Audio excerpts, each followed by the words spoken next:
Okay, so this problem 10.3.83 is asking us to simplify, and we have the cube root of 2,401 z to the fifth over 4,096.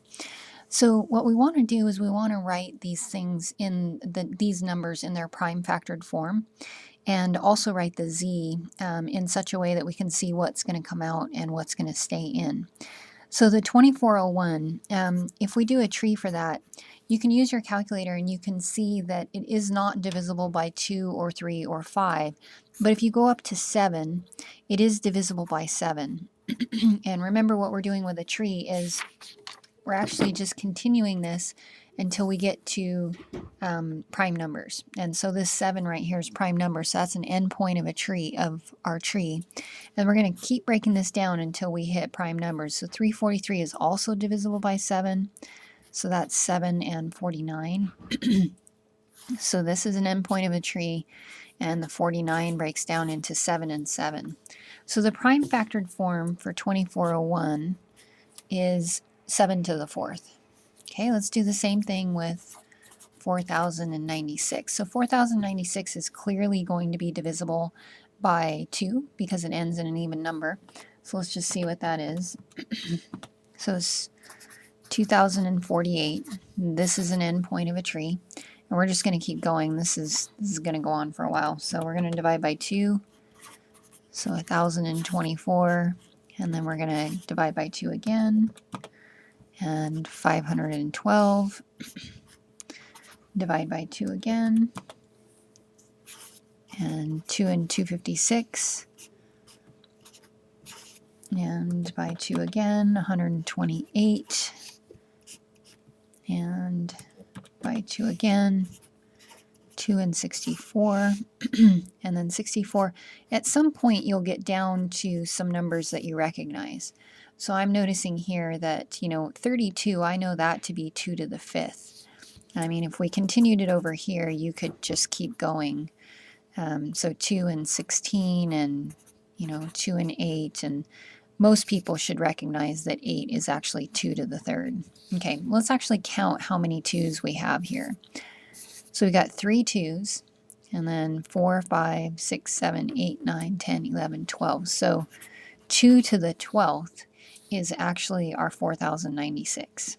Okay, all right, so let's take that information and now take a look at simplifying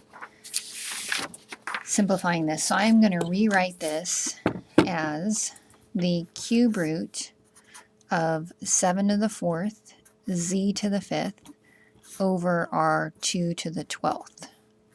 Okay, because that's really what we found up here.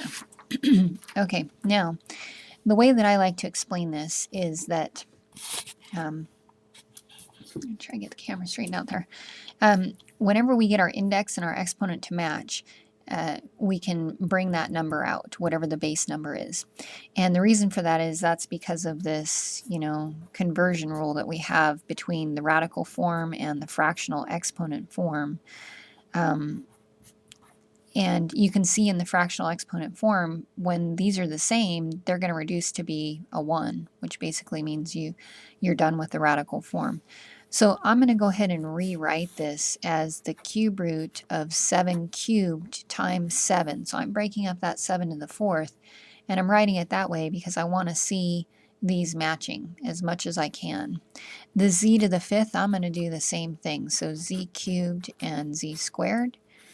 And then in the bottom here, 2 to the 12th, there's actually 4 2 to the thirds in that. So I'm just going to go ahead and write that all out like that. Okay. All right, so what's going to come out now? We have a 7 coming out in the top and a z coming out in the top. So 7z. And in the the denominator, I see 1, 2, 3, and 4 2's coming out. So that's actually 16 when we multiply them together. And then we're left with the cube root of, actually it's just the denominator's all gone. So we're left with the cube root of 7z squared. And and that's it. So we simplified as much as possible, and it's not possible to take this and simplify any further. So this would actually be our answer in that problem.